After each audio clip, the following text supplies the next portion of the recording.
views and opinions expressed in this program are those of the participants and do not necessarily reflect the views of BronxNet or the program underwriters.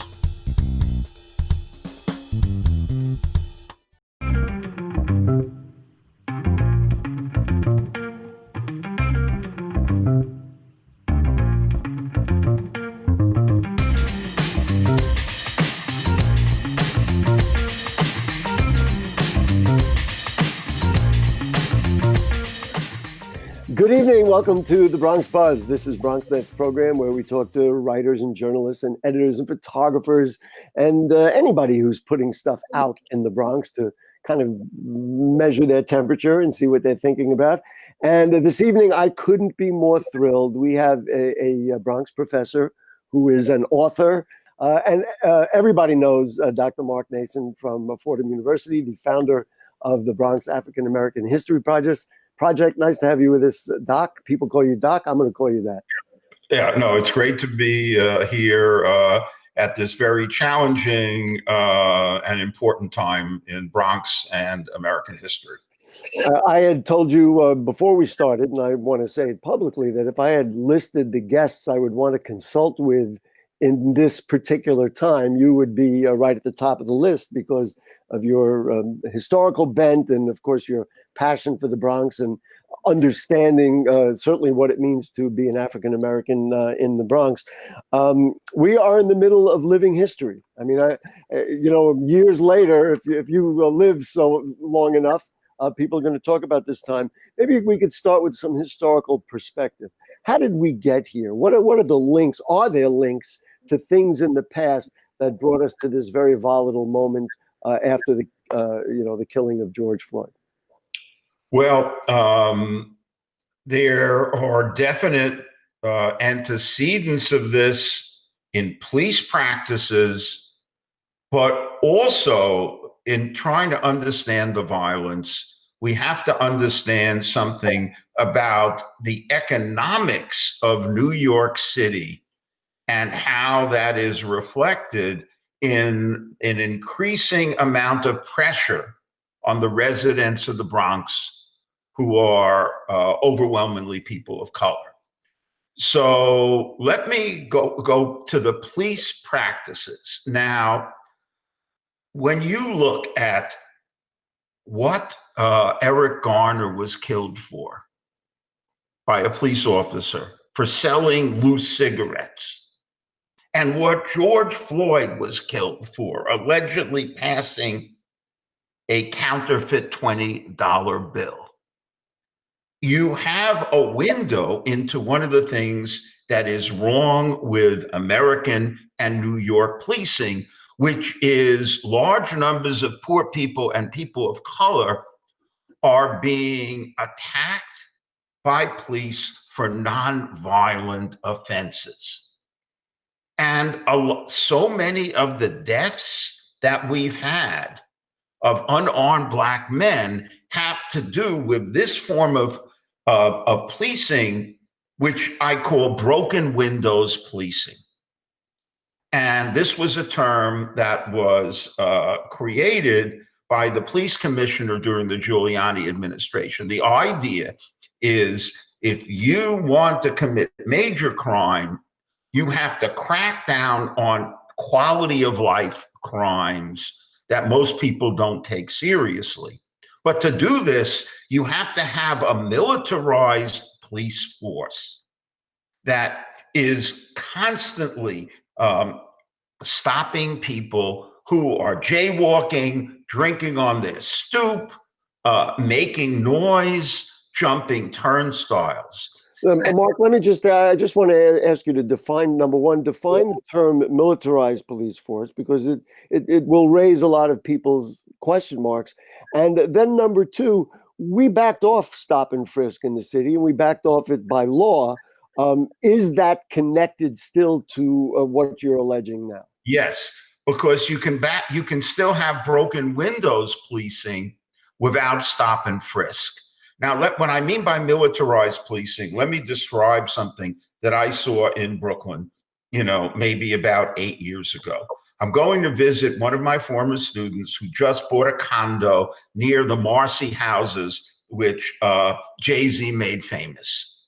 I'm parking the car and I see in the street Hasidic families, young hipsters with their bikes, women and with young children from the Marcy houses. I see no young Black and Latino men in a group.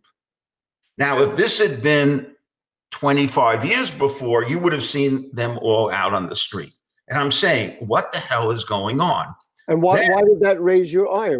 Did you figure they live in the area, they must be here? When my memory of New York in the 80s and 90s is if you were in Bed-Stuy, Red Hook, Prospect Heights, Brownsville, you're driving in a neighborhood, you're going to see young men from the neighborhood out everywhere in the 80s and 90s. And if you look at the hip hop videos, they're filled with, Biggie videos or LL Cool J or anybody. You're going to see large numbers of young men, especially, in the street. So I noticed their absence. We're driving to the new hip restaurant district in Bed-Stuy, and I see a line of 7 young police officers walking down the street in a line. In all my life, I had never seen that in New York. I had never seen, except at a demonstration, more than 2 cops walking together. This was 7. And then I saw another line of 4 cops, and they were all heading to the Marcy houses. And I started talking to people, and what was happening in New York is you had large numbers of police officers keeping young men penned in the housing projects of the city and making them afraid to venture out. Mark, I think your point is very well taken. Let's bring that right up to today and the marches that are happening now. When people are protesting now, what's their end game? In other words, what will stop this? I mean, what you're suggesting is an overhaul of the system, which people can agree or disagree with. That's not going to happen this week, though. There's, first of all, in the protests, there's a huge number of different people there for different reasons. And what we have to understand is, young activists and college students and intellectuals and people just enraged by this open display of racism, which they think the Trump administration has encouraged. But there's also all these young people who have been penned in their neighborhoods by this form of policing, who have a simmering rage at how they've been treated. That anytime they leave their neighborhood, they're looked upon by the police and all the wealthy people who are migrating to this city from all over the world as garbage. Mark, finish your sentence, but I'm going to follow that up with something I think that'll be interesting to you. Go ahead, finish what you were going to say. So, I'm not, given that rage, I'm not surprised that some of this took the form of, of breaking into stores and taking merchandise. I actually thought we were heading for this 3 months from now, when and if stimulus money ran out and large numbers of people started getting evicted. In the hot weather. Yeah. I thought we were facing commodity riots like we saw. Well, that's what I was going to ask you. How connected to the actual protest and the political activity and the advocacy do you see the looting? Many people felt... I don't think they're connected at all. Oh, I thought you were connecting it to the rage that you had defined. Yeah, but the rage is coming. The people, my students, are not the one who are outraged by this latest example of the murder of an unarmed Black man, are not the ones who were doing that. You have large numbers of people who are angry about being penned in, being made to bear the brunt of the COVID virus, by being pushed out of the city by gentrification. And the militarized policing has been an arm of gentrification in New York City. Mm-hmm. What is the play out? What is the end game? So people are shouting and they're saying all kinds of things. What is the end game, or is there a more immediate end game, or are all the things? And you put out a very interesting 3-point plan about a New Deal style jobs program. You talked about demilitarization of the police and continuing what we're doing, and then that is a national dialogue on race. But those are long-term things. It's like when we protested the war in Vietnam, we wanted them, Nixon, to get out of Vietnam. There were also huge numbers of riots in the 60s. Right. And one of the things that came out of the riots, even though it was not a demand, was affirmative action. Affirmative action, as we know it, was a response to the hundreds of riots taking place in American cities all over the country. And it was the leaders of business and government who said, we can't bring peace unless we create jobs for the people in the streets, and we open up the colleges to their leaders. So, and let me give you another example of this, Gary, from the 30s. The Bronx during the Hoover administration was the scene of so many rent strikes that landlords were almost unable to collect rent in certain neighborhoods. And there were pitched battles in the streets between 4,000 protesters and police, mostly in radical Jewish neighborhoods. And they were getting to the point where they wanted to call, put all the protesters in jail. But you know how it was solved? When FDR was elected and he appropriated hundreds of millions of dollars to the states and cities to give direct relief, so then people could pay the rent and get food. And that's why you're advocating for a New Deal style jobs program. Yeah, this is just the beginning of unrest. And see, there are two things. There's a racial dimension to it, which is the most powerful. There's also an economic. We have, tens of millions of people who have nothing. And a lot of them are young people. And who's out in the streets? It's young people. Young people, no question. We're just about out of time. I just, want to look at the whole picture, and maybe I'll end it up with this, because one of the things that I know binds us both is our love and belief in music, and how music has fueled so much in the Bronx and so much history. I know you saw that I posted what's going on, picket signs and picket lines. Don't punish me with brutality. The other song that I'm walking down the block singing, change is going to come. Yeah. Well, I think that we have to make really big changes in this society in terms of giving jobs and opportunity to young people, ending broken windows, policing, and dealing with the racist and white supremacists who everybody knows are in these departments. And, people, they're putting all of us at risk. So, Mark, we got to go, Doc. As I said, we're going to do a 9-hour show tonight to unpack all the stuff we've started. But I don't think I have to tell you to keep fighting for justice, do I? No, you're okay with that. Okay, Gary, thank you. Thank you, Dr. Mark Naison, the founder of the Bronx African American History Project. What a wonderful project at Fordham University. We're going to take a break. We're going to talk to somebody who has been at some of these protests, a BronxNet producer.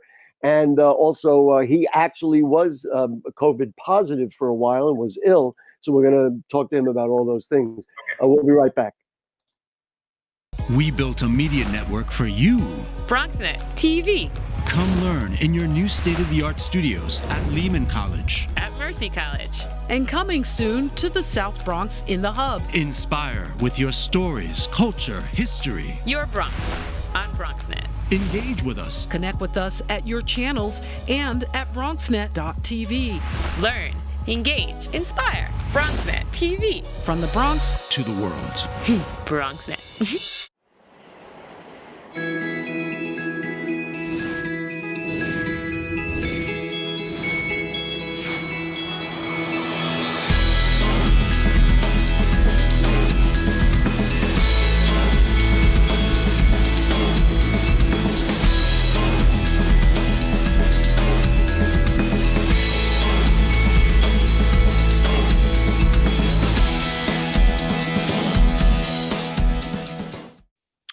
Okay, back with you on the Bronx Buzz, and we're going to switch gears a little bit.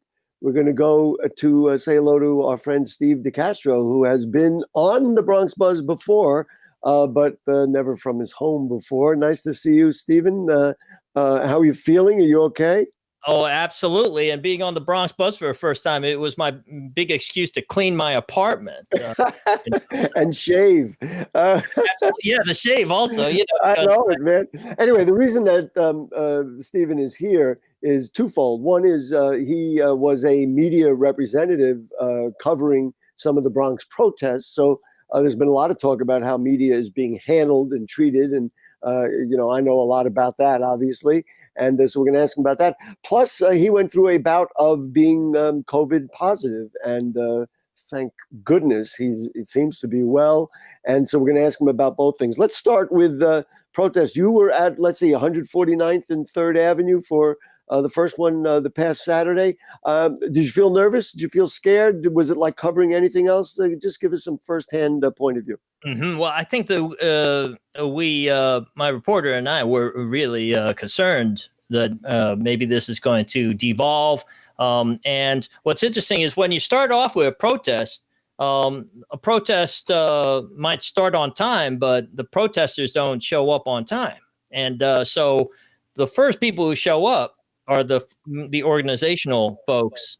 And it was clear that these folks had a relationship with the police and that there was not going to be any type of problem. But there's the folks who plan to show up at a protest, and then there's the folks who eventually show up. Like when it comes to George Floyd, we're talking about the thing keeps growing, and what you're saying is the people who end up showing up don't quite have as much control. Maybe they're not as disciplined. They didn't come for a philosophical reason, but just because there was activity. Did you see any activity, or were you subject to any activity that specifically made you concerned? People are incredibly angry, and it comes out in the speeches and so forth. But at that time, no destruction of property, no disorderly behavior at all. Also, the police were also trying to be as tolerant as possible. They gave people the street. They seem to also, what police are wearing often determines a lot. If it looks like the police are ready for a war, then the protesters get to respond in kind. But if the police are just in regular uniforms, often that tends to de-escalate. Yeah, absolutely. Well, what were they wearing in that circumstance? During the rally, and then they marched to the police station. I'm sorry, I do not have the number of the precinct. The 40th precinct. Yeah, so in the march over to the police station, they were in a regular police uniform, keeping a low profile. When we get to the police station, the street was barricaded off, and we had police still in police uniform but wearing helmets. So a little bit tougher looking, but they are not like wearing armor and shields and all these other things that we're. Oh wait, I'm sorry. Correction. I think they were wearing sheets. And on the other side, I understand that, and I want to move to the next topic. But on the other side, you've got to understand they don't know if they're going to come up with a crowd who's really going to try to rush the precinct, and so they're worried that. I mean, we've certainly had many instances of police had bricks thrown at them and frozen water bottles that are like projectiles. So it's a very hard balance to strike.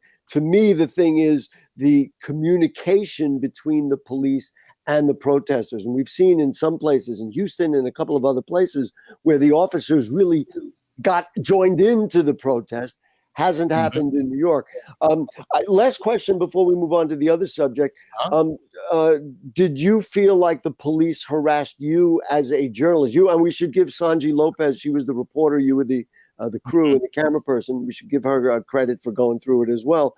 Did you feel that the police were not happy to have you around? Let's put it that way. No, I think I got really good access, actually. And so, and this is sort of as normal. And so hopefully that will continue, that these other situations where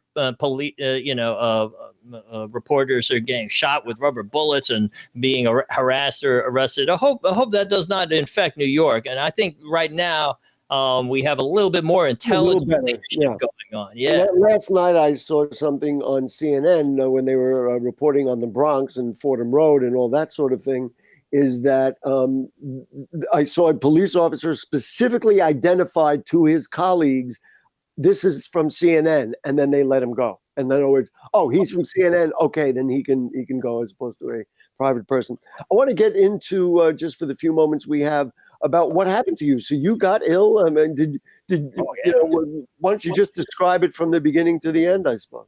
Well, what happened was in late March, I think, I started to get symptoms. And this is really early on. It's funny that we feel almost like we've lived with this coronavirus for a very long time. But actually, during late March, there were a lot of things we didn't even know. We like most New Yorkers weren't even wearing masks in late March, and so by I think the last day of March, it was March 23rd. By March 23rd, I was in the emergency room, Elmhurst Hospital. Elmhurst Hospital being at that time it was the world's epicenter for coronavirus, and I got to see the from an inside view.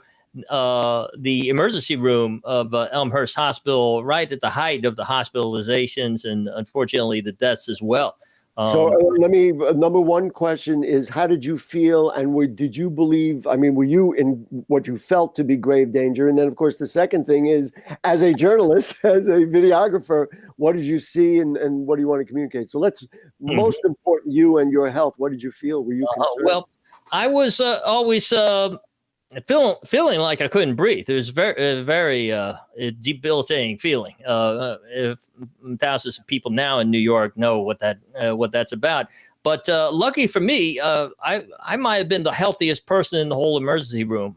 And I got to see the suffering of others who had more acute conditions, and that in itself was even more affecting to me than my own sickness. Being in an emergency room is very difficult. A lot of bright lights, people moaning, screaming all the time. Lots of equipment, people running around. So I was there for like 4 days, and the people who got there before me were still there when I was brought upstairs to general admission. So at that time, it seemed to me that the emergency room was being overwhelmed. I think that Cuomo said that it wasn't being overwhelmed, but looking at it, it looked like a very serious case. What helped you heal? I think that one was I had very long convalescence at home coming out of the hospital. So I got out of the hospital April 3, and I didn't step outside until the end of April. So a lot of it is just waiting for those antibodies to catch up to defeat the coronavirus, and you can't do too much. Another person who put something on my Facebook, and he was absolutely right, is you can sleep for 10 hours and then you can wake up and you won't feel any more rested than when you first got to sleep. Sleep doesn't do anything. Which is a lot different from what we, all know to be, let's say, a common flu or a common cold, because you say, okay, look, it's going to last a day or 2. I'm going to tolerate it. Gee, I feel tired now. I can't wake up. And you'd go to sleep. And then you wake up and you'd say, I think my wife would say to me, how do you feel? I say, I think I feel a little better now. But you're saying, and it just lasted and lasted and lasted. And were you able to eat well? I mean, one would think that nutrition and those kinds of things. And were there any medications they gave you, or were they really helpless at just kind of treating this thing? Mm-hmm. Well, the medications, especially antibiotics, does help because it could be a lot worse in terms of the condition of your lungs and so forth. So to prevent secondary infections is really big. In terms of eating, my wife was also sick with coronavirus at the same time. So we had food, but we couldn't stand up long enough to prepare the food. Now, any of you folks is trying to help somebody who has coronavirus, best thing you could do is deliver cooked food because somebody and don't ask the person. Just make sure that whether they're vegetarian or vegan or whatever, just make sure you know their diet and just send the food. Don't ask. Drop it off at the door, ring the bell, and run away. Absolutely. We got just about a minute before we got to go. What have you learned from that, and what do you take from that experience? The fact that you lived through it, and goodness, Stephen, we all, of course, wish you good health and and very, very long life. But what do you take with you after that very, very difficult experience? I think that what's most important is, well, first of all, concentration on the process is like who's getting sick. The Bronx, very important. We got to focus on the Bronx. Highest death rate, highest hospitalization rate in New York. And now we're facing the second wave. We've got to do anything we can. Biggest thing I learned is that when it comes to economy, you have to deal with the precautions and control the contagion. That's the most important thing for the economy. Some people think, what we need for the economy is to reopen and open up. But no, it's the reverse. You have to deal with the COVID or else you'll never open, because like my economy, my economic ability was very limited because of COVID-19. Right. Stephen DeCastro, thank you for joining us. Thank you for being open and sharing with us. And again, I don't want to repeat that we wish you good health. And I know you join me for anybody who lost loved ones and people who may still be ill or know people who are ill. We all kind of surround with the best wishes. I'm really hopeful that the next time we have you on the program, you're bringing us some new productions. You're showing us some of the great videos you've made and some of your wonderful work. But we do appreciate you being just a great guy to be with us, and stay healthy, my friend. I guess that's what I'm going to say. Absolutely. Okay, man. I'll talk to you later. All right. Very good. Folks, that'll do it for the Bronx Buzz. We thank both Dr. Mark Naison and Stephen DeCastro for being with us this evening. And we got a lot going on at BronxNet Television. Don't forget, Monday night we'll be doing yet another debate. It'll be the 79th Assembly District. And just stay with us here on BronxNet Television. We're all in this together, aren't we? Stay safe. Good night.